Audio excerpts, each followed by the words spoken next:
बोलो जयकारा बोल मेरे श्री गुरु महाराज की जय। सभी गुरुमुख प्रेमियों से सप्रेम जय सच्चिदानंद।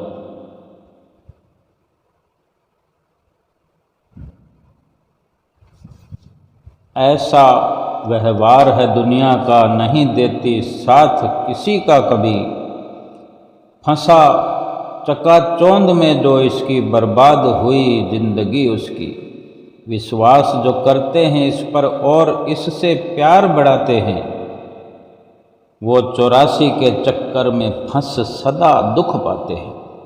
तस्वीर है ये मृग तृष्णा की, नहीं सत्यता इसमें है कुछ भी। नहीं प्यास बुझी इससे किसी की, ये बात है 100% सच्ची। संत निर्भयानंद जी हुए हैं। हर युग में अलग अलग संत महापुरुषों ने अपने अपने वचनों में, अपने विचारों से, अपने इशारों से हम जीवों के लिए यहाँ भरपूर सुखों का खजाना प्राप्त करने के लिए अपनी अपनी वाणियों में इशारा दिया है।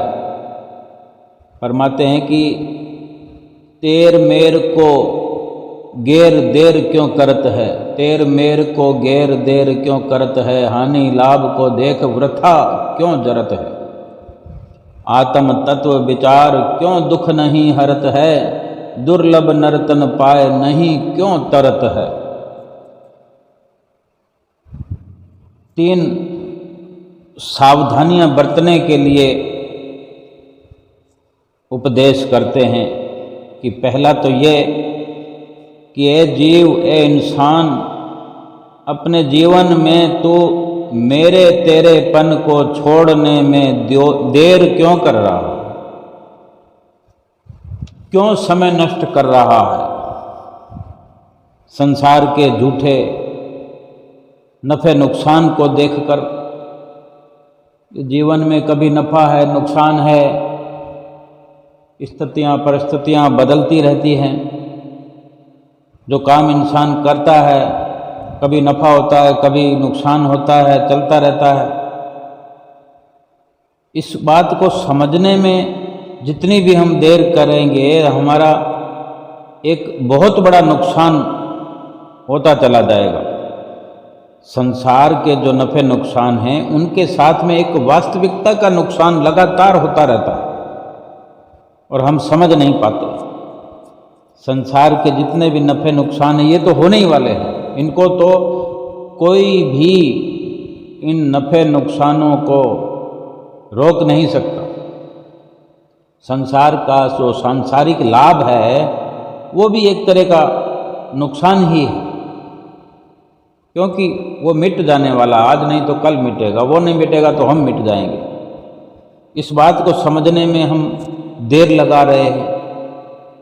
संसार के झूठे हानि लाभ को देखकर अपना जो समय खराब करते हैं, व्यर्थ की दुख, व्यर्थ की चिंता, इसकी जो आग है उसमें जलते रहते हैं।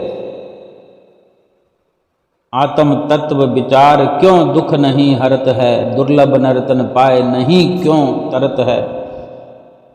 कि तू जलता रहता है, सड़ता रहता है इस मेरे तेरे के चक्कर में, हानि लाभ की आग में जलता रहता है। आत्म तत्व का विचार करके क्यों नहीं तू अपने सारे समस्त दुखों का अंत कर लेता, और दुर्लभ मनुष्य शरीर पाकर क्यों नहीं संसार सागर से तरने का यत्न कर लेता।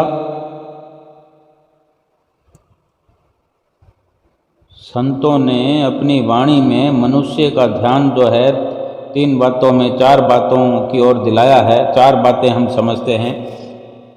4 बातों की ओर जो ध्यान दिलाया है वो पहली तो यही है कि तू मेरे तेरे पने को मिटाने में देर क्यों करता है। वास्तव में जो जीव संसार के बंधन में बंधा हुआ है वो केवल तेरे मेरे पन के कारण ही है। ये मेरा है, ये तेरा है, मोर तोर की जेवरी बट बांधा संसार। यही ममता ही जीव के सभी दुखों और आवागमन का मूल कारण है।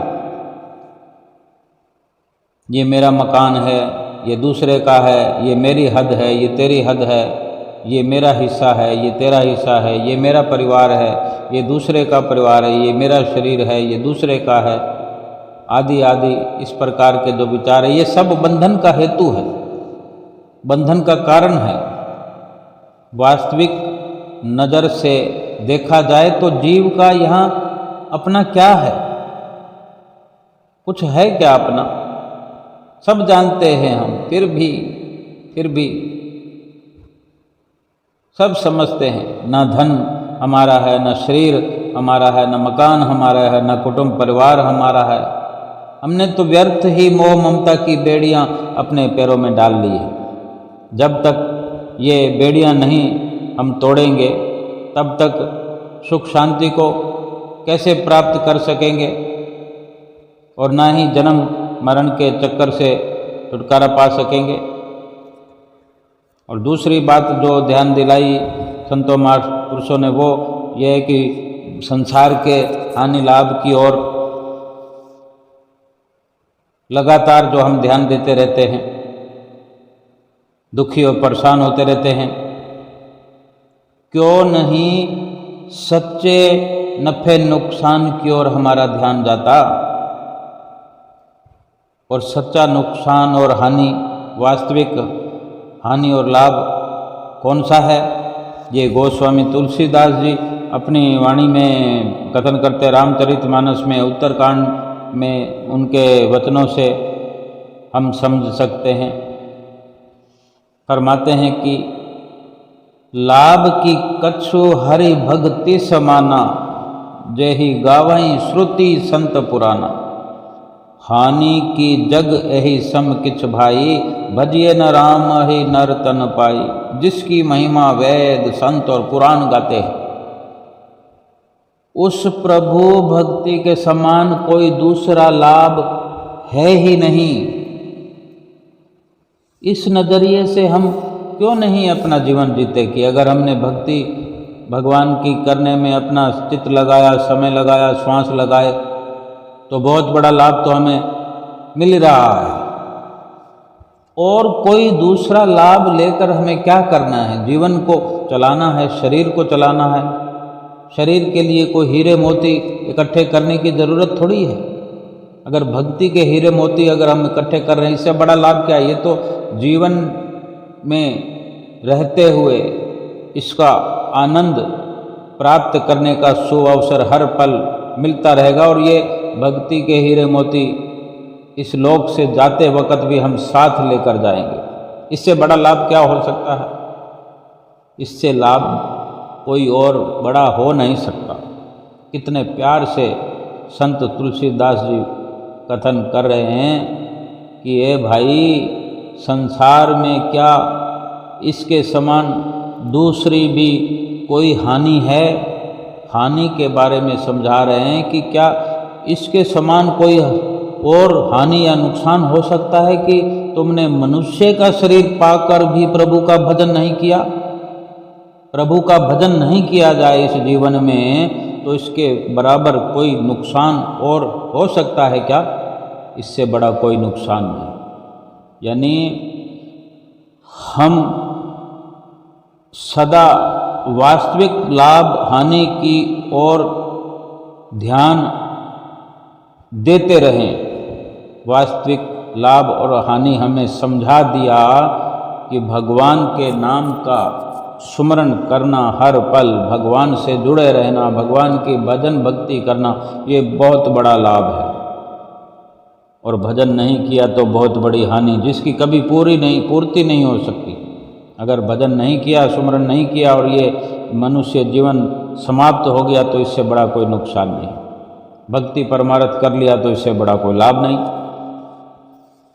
तीसरी बात जिसको ध्यान दिलाया गया है जैसे कि वो ये है कि आत्म तत्व का विचार करके क्यों नहीं दुखों से सदा सदा के लिए तो छुटकारा प्राप्त कर लेता। जब तक मनुष्य आत्म तत्व का विचार ही नहीं करेगा, वो कभी भी दुखों, कलेशों, कष्टों से मुक्ति प्राप्त नहीं कर सकता, दुखों से छूट नहीं सकता। आत्म तत्व के विचार से क्या मतलब है?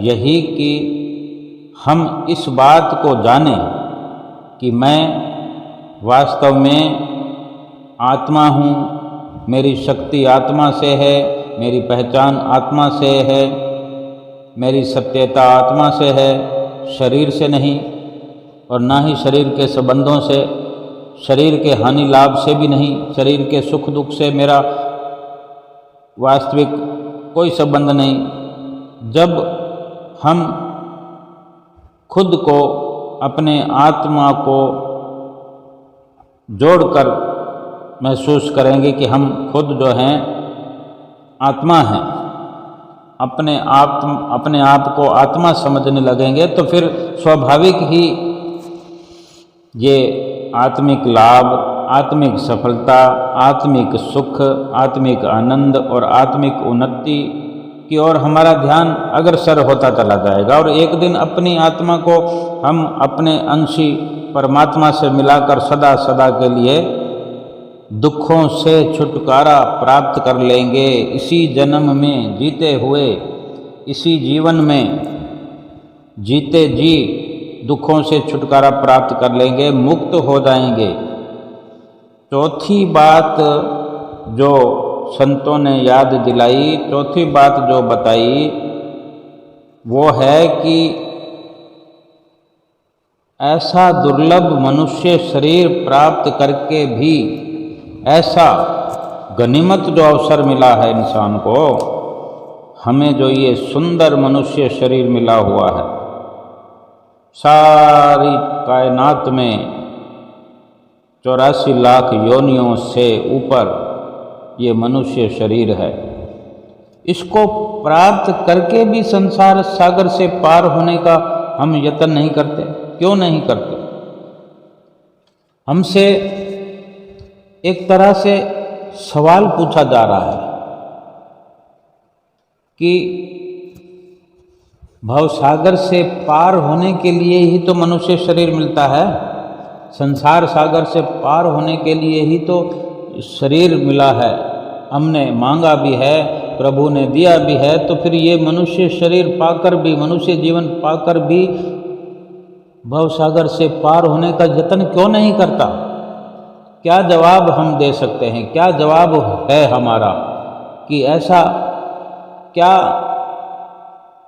मुश्किल हम पर, ऐसी क्या मुश्किल आन पड़ी जो हम परलोक संवारने का यत्न ही नहीं कर रहे हैं?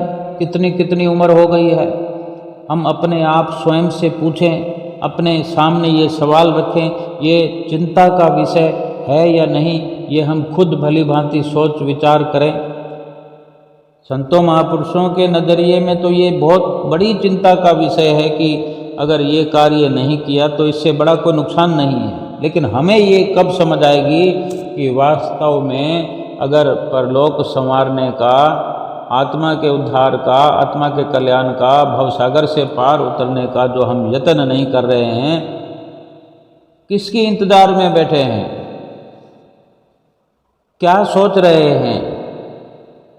सोचने से क्या भवसागर से पार उतर जाएंगे? अगर कोई नदी के किनारे बैठा हुआ है और उस किनारे पर पहुंचना चाहता है, तो क्या बैठे बैठे रहने से, सोचने से क्या वो दूसरे किनारे पर पहुंच जाएगा? नदी पार हो जाएगा? यत्न करना पड़ेगा ना। इस संसार में, इस जीवन में छोटा सा कार्य करने के लिए उसका यत्न करना पड़ता है, पुरुषार्थ करना पड़ता है। हम इस जीवन के अंदर दुकानदारी करते हैं, कहीं नौकरी करते हैं, सरकारी नौकरी करते हैं, प्राइवेट नौकरी करते हैं, कोई भी नौकरी करते हैं,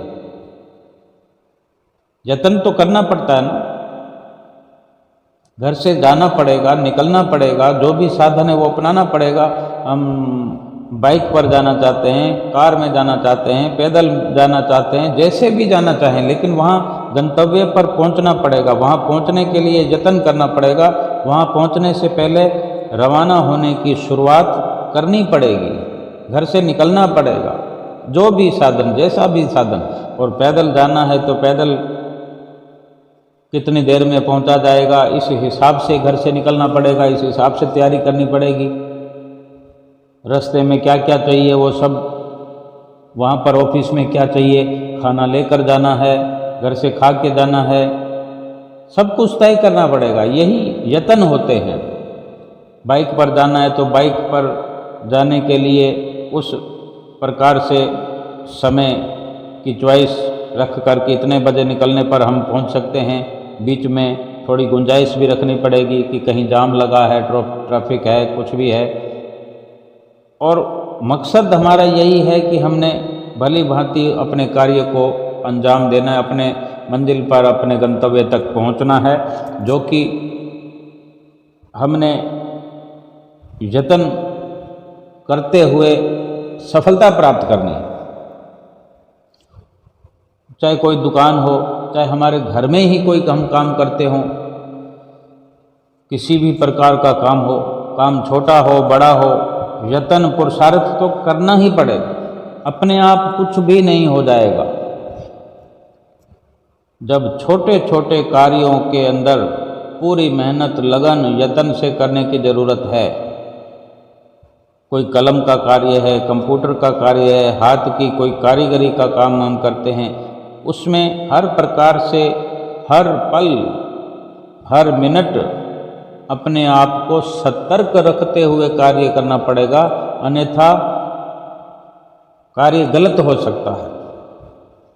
अपने घर से निकलकर यत्न करते हुए अपने ऑफिस में, दुकान में, बिजनेस में पहुंचकर भी वहाँ जो दिन भर की दिनचर्या है, सारा दिन काम करते हुए सतर्क रहकर काम करना पड़ेगा। अगर कलम का कार्य है तो कलम चलती है, सोच समझ कर दिलो दिमाग से, मन से, लगन से कार्य करना पड़ेगा। नहीं तो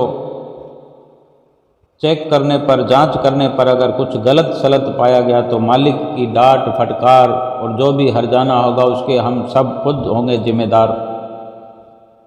इसलिए सोच समझकर यत्न पुरुषार्थ करना है, वो भी एक एक कदम सोच समझ कर चलना। और भक्ति परमार्थ में यत्न, अब पूछते हैं हमसे महापुरुष की ये मनुष्य जीवन पाकर भी भवसागर पार करने का यत्न क्यों नहीं करता, और हमारे पास जवाब नहीं है। ये कितने दुख की बात है। सभी संतों महापुरुषों का यही कहना है कि जीवात्मा को मनुष्य शरीर की प्राप्ति ही इसीलिए होती है ताकि ये नाम भक्ति की कमाई करके भवसागर से पार हो सके। जो जीव चिरकाल के बाद इस मनुष्य शरीर को पाकर भी, यानी कितने युगों से मिला होगा और फिर कब मिलेगा, और अगर नहीं मिलेगा तो नुकसान किसका है। यही हमारी जीवात्मा आज मनुष्य शरीर में मौजूद है, फिर 84 लाख योनियों के शरीर बदल बदल कर तंगहाल जीवन व्यतीत करेगी। दुख तो उसको होता है। इतने अथाह दुखों को पाकर अगर कोई मनुष्य शरीर धारण करे और फिर मनुष्य शरीर धारण करके ऐसा यत्न ना करे कि छुटकारा हो जाए, तो फिर मनुष्य शरीर धारण करने का फायदा क्या हुआ। अगर भवसागर से तरने का हम यत्न नहीं करते तो समझो हम अपने ही पैरों पर खुद कुल्हाड़ियां मार रहे हैं, क्योंकि फिर से 84 लाख योनियों में 84 के चक्कर में जाकर गिरने वाले हैं हम। फिर अनंत काल तक नीच योनियों में भ्रमण करते हुए असीम दुख कष्ट उठाने पड़ेंगे हमें। तो क्या ऐसी परेशानी है कि हम इस कार्य को नहीं करते। केवल आंखों पर पट्टी बांध रखी है मोह माया की, उसको हटाना है। महापुरुष जगाते हैं, समझाते हैं। और यत्न क्या करना है, कोई उसमें खर्च थोड़ी आता है। इस शरीर को लगाना है, शरीर प्रभु ने दिया हुआ है, मुफ्त में दिया हुआ है। किसी प्रकार की कोई इसकी धनराशि हमने खर्च नहीं की। लेकिन इससे प्राप्त बहुत कुछ कर सकते हैं। श्वासों का खजाना, श्वास खर्च हो जाएंगे। अगर भगवान के भजन सुमरन में बैठते हैं तो श्वास खर्च होते हैं, शरीर बैठता है, शरीर थकता है, तो शरीर को तो हम कहीं ना कहीं और जगह थका देंगे। शरीर को किसी ने क्या बचा के रखा है आज तक?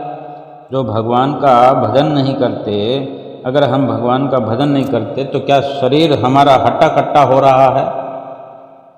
ताकत बढ़ रही है, खून हीमोग्लोबिन ज़्यादा हो रहा है, बढ़ रहा है, और कब तक ज़्यादा हुआ पड़ा रहेगा? शरीर की ताकत कब तक पड़ी रहेगी?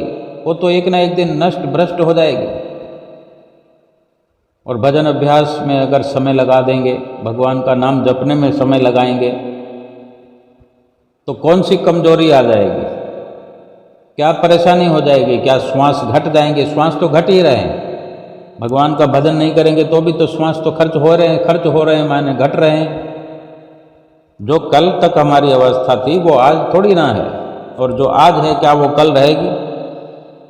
24,000 श्वास कल खर्च हुए, 24,000 आज खर्च हो रहे हैं, हो जाएंगे कल फिर से 24,000, क्योंकि 24 घंटे जीने में लगभग 24,000 श्वास खर्च हो ही जाएंगे। हमारा जो खजाना है श्वासों का, उस खजाने से 24,000 श्वास नित्य प्रति कम हो रहे हैं।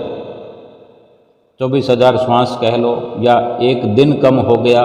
और स्वास्थ्य में भी, स्वास्थ्य का तो हमें पता भी नहीं है। शरीर कमज़ोर हो रहा है, कमज़ोर होगा ही होगा, लेकिन एक दिन में कितना कमज़ोर हो जाएगा ये भी पता नहीं है। कभी हम देखते हैं कोई प्रारब्ध के अनुसार कोई दुख आ जाए, कोई घटना दुर्घटना हो जाए, तो शरीर का तो क्या कुछ हो जाता है, कितना स्तर गिर जाता है नीचा। एक दिन में क्या, एक घंटे में ही इतना स्तर गिर जाता है कि पहचानने के लायक भी शरीर नहीं रहता। इस शरीर को हम क्या संभाल के रख पाएंगे? भजन भक्ति से बचा करके क्या इसको संभाल कर रखा कहा जा सकता है कि हमने भजन भक्ति में समय नहीं दिया, हमने शरीर को बचा लिया? अगर रुपया पैसा किसी को देना है भजन भक्ति के एवज में कि इससे भक्ति होती है, रुपया खर्च कर दिया तो भक्ति हो गई, और हम नहीं चाहते कि रुपया खर्च करके भक्ति करें, तो ये समझा जा सकता है कि हम पैसा खर्च करने से बच गए, पैसा हमने बचा लिया, भक्ति तो गई। अगर पैसे से भक्ति मिलती है तो एक धारणा किसी की हो सकती है, तो भक्ति भी नहीं ली और पैसा भी खर्च नहीं किया, लेकिन ऐसा तो है नहीं। भक्ति तो अपने आप में होने को तैयार है। पैसा नहीं लगता, कुछ भी नहीं लगता, जो कुछ भी लगता है वो भगवान ने दिया है। अगर पैसा भी खर्च होता है, अगर हम पैसा भी खर्च करना चाहते हैं, उसके बदले में भी हम ही को उसके एवज में सुख संपदाएं मिलती हैं भगवान के घर से। ये रुपया भी कहीं ना कहीं भगवान की ही नेमत है।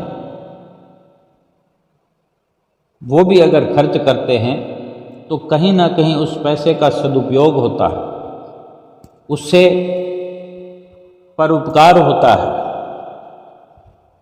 जैसे हम श्री आनंदपुर धाम से जुड़े हुए हैं, श्री परमहंसों के श्री चरणों से जुड़े हुए हैं, जहाँ अगर हम अपनी श्रद्धा अनुसार श्री गुरु महाराज जी के चरणों में कुछ नकदी इत्यादि भेंटा करते हैं,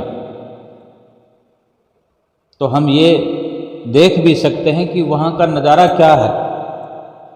वहाँ के वातावरण को देखकर ऐसे लगता है हमें तो मर करके बैकुंठ में जाने की ज़रूरत नहीं, स्वर्ग में जाने की ज़रूरत नहीं। स्वर्ग की तो मांग ही नहीं करते गुरुमुख सेवक श्री आनंदपुर धाम के, और क्यों करेंगे? जीते जी हमारे लिए श्री परमहंस दयाल महाराज जी ने, श्री हजूर सतगुरुदाता दीनदयाल महाराज जी ने जीते जी हमारे लिए बैकुंठ धरती पर उतार दिया है, और हम नित्य प्रति बैकुंठ का वास करते हैं। श्री आनंदपुर धाम ही नहीं, हमारे घर में श्री परमहंसों ने विराजमान होकर हमारे घर को भी बैकुंठ बना दिया है। और भजन अभ्यास के लिए नित्य नियमों की पालना के लिए कोई पाई पैसा खर्च नहीं होता। ये शरीर को बिठाना है तो ये शरीर थोड़ी देर के लिए आराम की मुद्रा में, जो भजन अभ्यास से लाभ होना है वो तो होना ही हो, वो लाभ तो दसों दिशाओं में फैलेगा, लेकिन शरीर को लाभ मिलेगा कि एक ही मुद्रा में एकांत में बैठकर शरीर आराम करेगा। ये तो हम कभी सोचते भी नहीं कि शरीर को कितना आराम मिलता है। हम शरीर को थकाते रहते हैं, बिना किसी कारण के, बिना किसी लाभ के इस शरीर का सत्यानाश करने में लगे रहते हैं। अगर भगवान का भजन करने के लिए इसको एकाग्रता में एक जगह बिठाते हैं हम, तो शरीर भी आराम पाता है। और इस आराम के साथ जो भजन अभ्यास का लाभ है वो गिनती में नहीं आता, जिह्वा के वर्णन में नहीं आता, इतना लाभ मिलता है। श्वास जो खर्च होते हैं वो तो श्वास यूं ही खर्च हो रहे हैं, यानी शरीर को बिठाया तो शरीर सफल, श्वास जो खर्च हुए वो श्वास सफल, और मन को लगाया जो भजन अभ्यास करते वक्त, ये मन सफल, ये मन सुंदर बन जाता है। सत्यम शिवम सुंदरम बन जाता है। नहीं तो ये मन कहाँ कहाँ दौड़ता भटकता फिरता है, 84 लाख योनियों का मसाला एकत्र करता फिरता है। जब जिसका भी मन भजन अभ्यास में नहीं होता, पांचों नियमों की पालना में नहीं होता, श्री गुरु महाराज जी की याद में नहीं होता, सत्संग में नहीं होता, तो कहाँ होता? संसार में, संसार के ख्यालों में, संसार के रिश्तों में भटकता फिरता है और कलपता फिरता है। किसी न किसी संसारिक याद के अंदर मुबतला होता है और दुख उठा रहा होता है, कलपता है मन।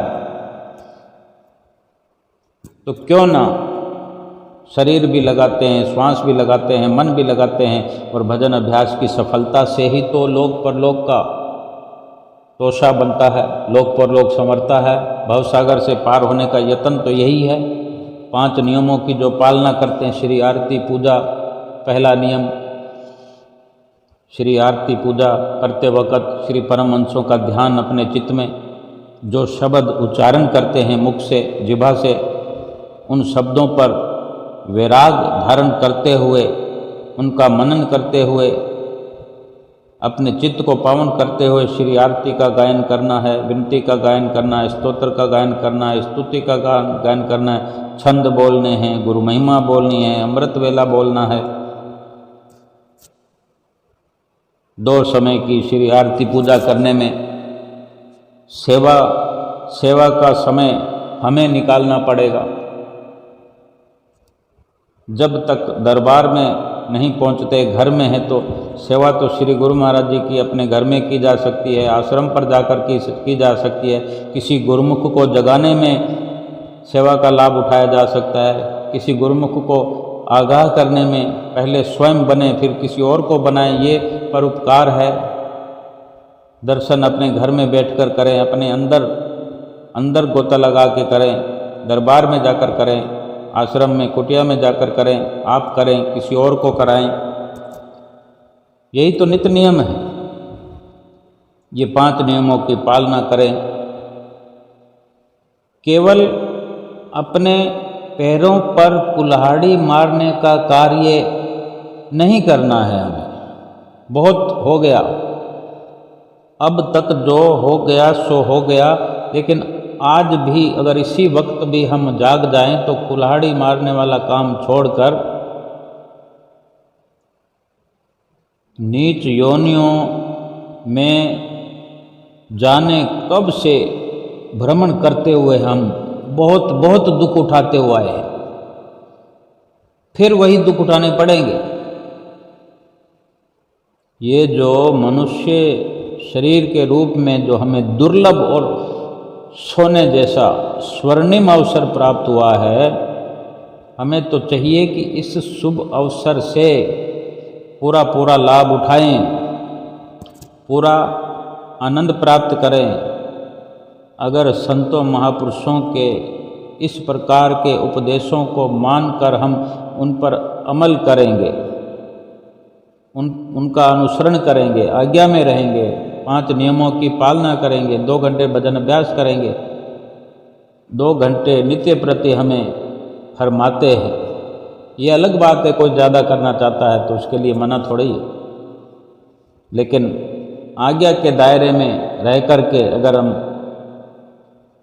महापुरुषों के वचनों पर अमल करते हैं तो अपने वास्तविक उद्देश्य की पूर्ति करके अपना मनुष्य जीवन सफल करने में हम कामयाब हो जाएंगे और अपनी जीवात्मा का इसी प्रकार ही कल्याण कर पाएंगे। यही तरीका है। बार बार सदशास्त्रों में भी संतों महापुरुषों ने पुकार पुकार के कहा है, ग्रंथों में पुकार पुकार के कहा है, मनुष्य जीवन का यही लाभ है कि इस जीवन के अंदर प्रभु का नाम जप करके, प्रभु की भजन भक्ति करके, संतों महापुरुषों की शरण ग्रहण करने से ही जो कि संभव होता है। ये सब करने से हमारा जो जीवात्मा का कल्याण हो जाता है और इसी कार्य के लिए हमने ये मनुष्य जन्म प्राप्त किया और ये मनुष्य जीवन प्राप्त करने का हमारा लक्ष्य पूरा हो जाता है। और संतों महापुरुषों का भी यही लक्ष्य होता है कि वो इसी लक्ष्य के साथ इस धराधाम पर मनुष्य रूप में आते हैं, संत रूप में आते हैं कि वो हम जैसी बिछड़ी हुई रूहों को जगाने के लिए आते हैं। उनका भी ये मिशन पूरा हो जाता है, उनको भी प्रसन्नता होती है। अगर हम उनकी प्रसन्नता प्राप्त करने के लिए इस प्रकार के यत्न करते हुए, भजन भक्ति करते हुए, भगवान नाम को अपने हृदय में बसाते हुए इस प्रकार से जीवन व्यतीत करते हैं, उनकी प्रसन्नता हमें मिलती है। महापुरुषों को भी हमें इस प्रकार भक्ति में लगे हुए देखकर प्रसन्नता होती है और हमारा लोक परलोक सुहेला हो जाता है। बोलो जयकारा बोल मेरे श्री गुरु महाराज की जय।